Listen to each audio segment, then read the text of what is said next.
इस गांव के सभी लोग अनोखी शक्तियों वाले माहिर लोग हैं, लेकिन गांव के मुखिया को उनकी असली ताकत का अंदाजा नहीं। उसे तो लगता था कि गांव वाले मानसिक रूप से असामान्य हैं। एक दिन एक औरत उस आदमी की फोटो लेकर गांव आई। उसने एक पुराने अमीर खानदान के वारिस का रिश्ता ठुकरा दिया। उस अमीर वारिस ने ताकतवर लड़ाकों के साथ औरत के परिवार पर हमला कर दिया। उसने मांग की कि वे 3 दिन के अंदर औरत और परिवार की सारी दौलत उसके हवाले कर, वरना वह औरत के पूरे परिवार को खत्म कर देगा। अमीर वारिस के जाने के बाद औरत के पिता ने उसे बताया कि उन्होंने सालों पहले उसकी शादी तय कर दी थी। उन्होंने अपनी बेटी से कहा कि वह जल्दी से उस आदमी को ढूंढे और उससे शादी कर ले, क्योंकि उन्हें पता था कि यह गुट दुनिया में सबसे ताकतवर है। लेकिन जब औरत गांव पहुंची तो उसने देखा कि सब कुछ उसकी उम्मीद से बिल्कुल अलग। उसे लगा कि वहाँ गलत जगह आ गई, लेकिन उस आदमी ने उसे खाना खाने के लिए अंदर बुलाया। औरत मान गई और आदमी की साइकिल के पीछे बैठ गई। रास्ते में आदमी ने उसे गांव वाले से मिलवाया। औरत को यह जानकर हैरानी थी। मछली पकड़ने वाली गांव की औरत असल में एक राक्षस जानवर को काबू में कर रही। फिर आदमी ने एक और गांव वाले से मिलवाया जो रोज सिर्फ पत्थर पकड़ता, लेकिन औरत को एहसास हुआ कि जो जीव वह पकड़ता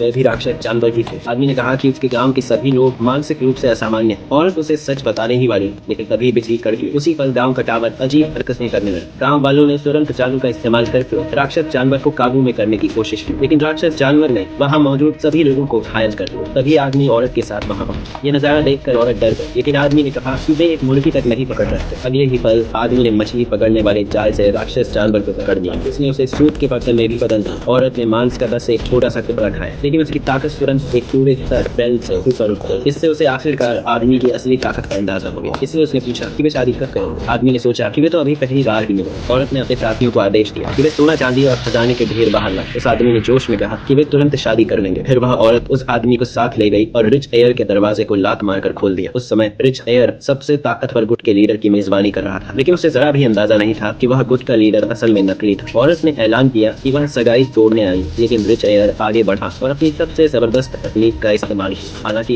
ये देखने में ताकतवर हमला उस आदमी की नजर में बिल्कुल अलग लग रहा था। उसे समझ नहीं आ रहा था कि सामने वाला अजीब अजीब आवाजें क्यों निकाल रहा है। उस आदमी ने आराम से उसे लात मारकर दूर कर दिया। ये देखकर कि उसका हमला उस आदमी को चोट नहीं पहुंचा सका, रिच एयर ने और भी ज्यादा ताकतवर तकनीक का इस्तेमाल किया। वह आदमी आगे बढ़ा और बिना किसी मेहनत के उसकी पिटाई कर दी। बस कुछ ही राउंड के बाद रिच एयर का शरीर चोटों से भर गया और उसका चेहरा सूज गया।